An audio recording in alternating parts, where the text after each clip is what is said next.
Welcome to my channel. This is Hot Mess and Hot Glue. My name is Lynn and I'm 100% the hot mess behind all of the hot glue. Today's video is just a few projects that I put together. I wanted to take some thrifted items and just kind of give them a little bit of new life and give them a little bit of Christmas touch.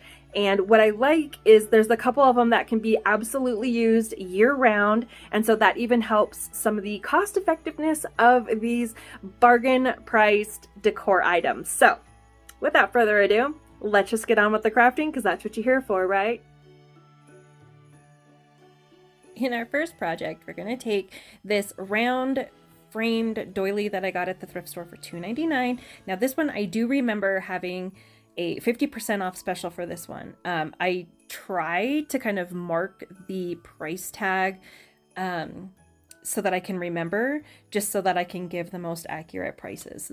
First, we just need to take this thing completely apart, and I wanted to salvage that matting that was kind of framing the inner circle, and we're going to cover the most inner circle portion of this in this really pretty birchwood looking scrapbook paper. So we just simply trace and cut that, keeping it simple. And then to paint that exterior framing of the frame, I think it's the matting, that's getting painted in my folk art. And then we're going to, in the color, deep burgundy, and the frame itself is getting inked by Waverly. Keeping it simple, again, I just went into my Cricut design space and I found this pre-made little vinyl cutout, printed it on black vinyl, and I did choose to put it on the actual glass portion of this because I liked the way that this looked. Now all we have to do is put it together, and this could not have been more easy.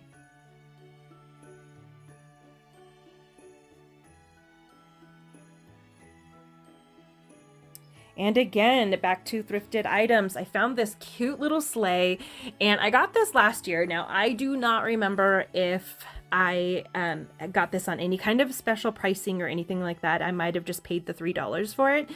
I was not marking my tags at that time.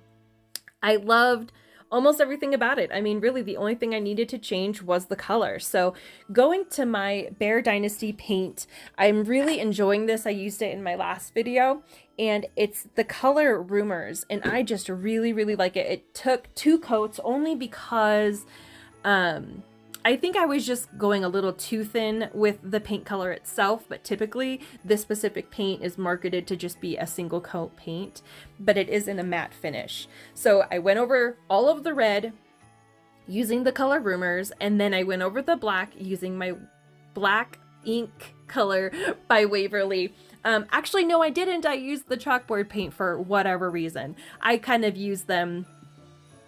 I just kind of pick up whichever one's closest to me. So now I wanted to make this one a little bit more fun. As you saw in the beginning picture, I had this coffee cup ornament that I got last year, but it broke, and the shape of it was just too cute and I could not get rid of it. So I held on to it.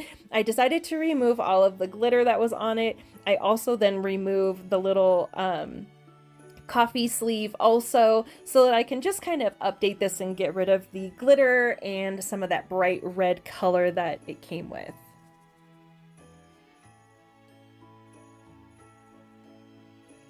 So once it was completely cleaned off, I just took Rust-Oleum's chalked paint in the color white linen, and I do 2 coats of that all over the entire coffee cup. Now I do the cup itself, and I do the lid. Now you can see I put a little dowel into where the ornament hook was, and that's just going to kind of help me paint it without getting paint all over my hands. Once that's completely dry, it was just a matter of going over that lettering with my Sharpie. The Sharpie wasn't working all that well. I'm almost positive my daughter left it out with the cap open, so I ended up just going in with like a thicker Sharpie, and I got the right color and kind of dimension that I was going for. Now to repair that hole where that dowel is currently sitting, I just went through with some hot glue and I did small little rings around that area until it completely closed up and it was a solid little hot glue patch. And then I just went over with a little bit of that same Rust-Oleum white chalked paint to kind of hide the hot glue effect. I thought it would be kind of fun to add a little personalization, so I wrote on there almond milk and cold foam. Now, where this was sitting originally, it was a little bit farther down on the cup, and so the sleeve completely fit. But when I put it where I thought it looked best, the sleeve did not completely wrap around. But I wasn't really worried about this because this is going to be the back portion anyway, and you really weren't going to see it. So I decided to just go with where I thought it looked best and that it would be the easiest to see when on display inside the sled itself. And just kind of lived with the fact that you were going to see some of the cup, and reattached it with some Surebonder hot glue and called that a day. So in addition to having this really cute little coffee mug, I just kind of wanted to add a couple more little fun elements to the sled itself. And I thought by adding some packages, and I didn't want them to be just any old packages. These had to be the kind of Christmas packages that I'm expecting this year. And that's good old Amazon Prime. So I have these 2 different size squares. These ones here with the numbers just come from some small little calendars that Dollar Store was selling. I've been able to find several different styles. And then also these dice. Now you can see the numbers on these are super wonky. There was one, it looked like there was like 2 of them that were 6, and they just didn't make any sense. And so I had originally purchased them to play a game with the kids, and because they were just so wonky, I decided that I would just pick up a separate one, take a closer look at it, but I knew I wasn't going to get rid of them and that I would have some kind of use for them. So using some of the Dollar Tree's brown craft paper wrapping paper, you can typically find this either in the wrapping paper section, but you can also find it where they keep some of the office supplies and like the packing and bubble wrap and things like that. And so I really like having this on hand, especially during the holidays. I think this is a really fun material to use to personalize some of your gift wrap, whether it's for a birthday or for Christmas. So I typically have at least a roll or 2 of this on hand. Now I'm just going to wrap both of these up, both the dice and this tiny little box here. And I'm just going to wrap them in this paper.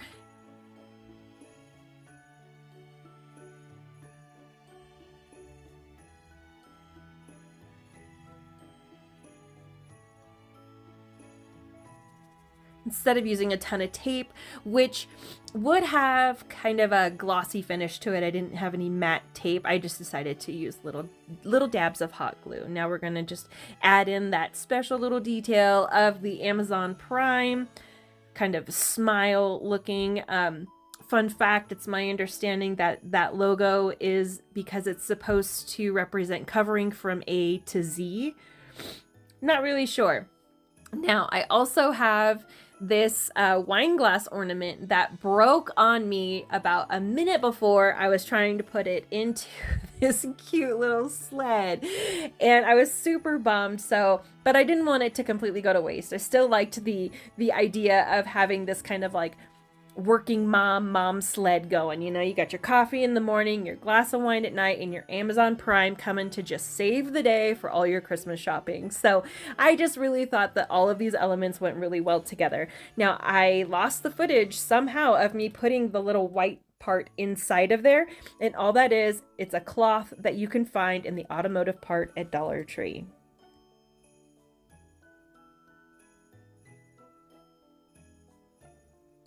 Next, we're going to do these really nice candlesticks. I was absolutely floored when I saw these had a price tag of 99 cents each. I've had them for a little while. I wasn't really sure exactly what I wanted to do with them, but for whatever reason, I came across them in my stash and I just knew I needed to add them to the Christmas decor. What I like about these is they do add a lot of height, and in my personal decor, there's a lot of shelves and a lot of ledges around the house that I like to add decor on. And what's fun about that is because Bennett is still quite young, getting into everything, he doesn't put as many things in his mouth as he used to, but he loves to just grab things and throw them. So I'm really going to be utilizing the above space in our home and using a lot of the above cabinets and on top of ledges and stuff to decorate. So this will allow for a lot of height, so those smaller items that I want to show will show up nice. So again, just using some Rust-oleium white chalked paint and that Rumors color by Beher. That was all we needed to do to those was add 2 coats of paint and they got a whole new life. Now we've got this. This is supposed to be like a utensil holder and it's bamboo, so I gave everything a really good sanding just to kind of get that layer of gunk, and then I washed it down. And then once it was all dry, I decided kind of as I was going. At first I thought, well, maybe I'll just do a single stripe. I couldn't decide if I wanted to make it red or white or green even, and I ultimately decided that I was going to do white, but the idea of having the stripe just kind of came about as I went. But I had remembered, in order to get like a really nice straight line that will not look weird or wonky when you go to put your tape on, if you place a pen on top of an object, kind of like the little spackle that I have here, you can then spin your object like I did and mark on there where that level line is. And you could see how completely off I was from making this level. So I decided to then use that line as the top of the tape. That's going to be how I mark the top portion of the next strip of tape. This way, that bottom portion that I was going to be painting was going to have a nice, clean, straight line, and it was just going to look a little bit more professional and a little less wonky because, I mean, look how off my circle was. It was pretty bad. I do the exact same kind of trick on the upper portion of this, except I use a slightly taller can. I believe I ended up using a can of paint, and I just kind of placed my pen on it. I moved the utensil holder around, and that was how I was able to get some nice and even taped off lines so that I could color block using, again, Rust-oleum's chalked paint in fresh linen. This did take 2 coats. It went on, I put it on fairly light because I knew that I didn't want there to be really heavy streaking with my paintbrush. So I did a really light coat for the first coat, and then I just went back through and it dried extremely quickly. So I didn't actually have to wait very long. You see some of the wood through there on that first coat. Now that that second coat was finished, it was time to remove the masking tape. I was extremely pleased with how little, if any, bleeding I had underneath the tape, so I ended up with some really nice clean lines.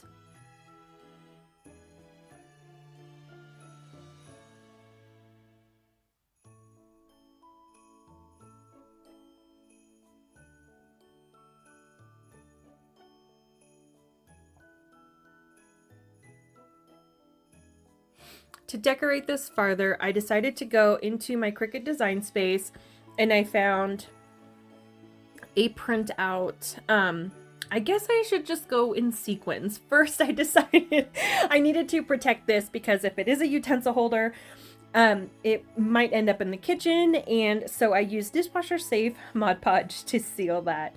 I gave that a full 30 minutes to dry, and then I went through with my Cricut and used just a fun little font and transferred over, making spirits bright. I did decide, instead of using this as a utensil holder, I thought it might be a really fun gift for one of the neighbors to include some wine and some really cute Christmas decor. So once it's all finished, you'll be able to see how I've put it all together and the way that I plan to gift this out come Christmas time. So not only, you know, are these options available as home decor, but I really liked the idea that this one here specifically could be given away as a gift.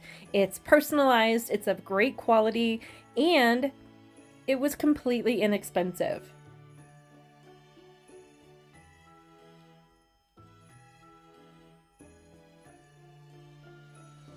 It's super common to have a couple small issues with transfer tape. So if you have a Cricut and you find that you have those same issues, don't beat yourself up. We all do. Well, thank you so much for sticking around to the very end of the video. I really enjoyed these projects. I hope that you enjoyed them even half as much as I did. I definitely love doing thrifted decor. However, I know that it can be a little frustrating sometimes because if you get inspired and you can't necessarily find the exact same item, say at your local thrift store, it can be a little discouraging, but I implore you, just keep your eyes open, keep peeled. Some of my best thrift store secrets are just look at everything. And when you get the chance to go, go and try not to be too distracted, because sometimes if you're distracted, it can take away from a little bit of that creative thought process. Have lots of fun while you're there and just think of all the possibilities. Typically, what I find myself doing is if I'm inspired by someone who created something using a thrifted decor piece, I kind of write down that item, like candlesticks. And I don't always remember exactly what my idea was, but when I go to the thrift store, oh, that's right, I wrote down I wanted to grab some candlesticks. And alongside the description candlesticks, I'll write down either the video or the creator's name, and that way I can refer back to it to kind of draw further inspiration. Anyway, enough about all that fun. You guys, again, thank you so much for being here. I really do appreciate every minute that you spend with me. I appreciate all the love and support. And I truly do have so much fun chatting with you guys in the comments. So please drop a comment down below. Let me know which one was your favorite. If you liked the video, please give it a thumbs up. It's free to you and it helps my channel grow tremendously. And if you feel so inclined to see some more, maybe hit that subscribe button and stick around for the long haul. I hope you guys have an amazing night, amazing day, amazing weekend, whatever it may be for whenever you are able to take the time to sit down with me. Thank you again. Bye.